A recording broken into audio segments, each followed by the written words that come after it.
Dahil sa mga produktong ito na ginagamit ni tita at tito ay naging mataas ang produksyon sa pangingitlog ng kanilang mga manok.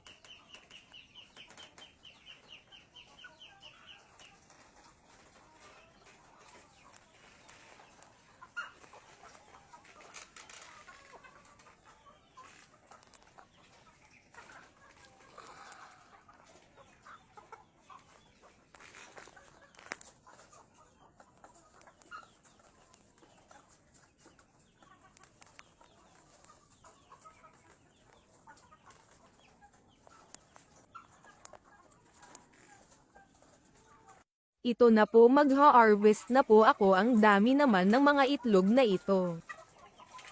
Araw-araw bago ako pumasok sa paaralan ng tanghali, ito muna ang ginagawa ko. Habang ginagawa ko ito ay napaisip ako na kapag makatapos ako ng pag-aaral at may sarili na akong trabaho, ito rin ang negosyong papasukin ko, pero sa ngayon aral muna ako para matupad ang pangarap ko.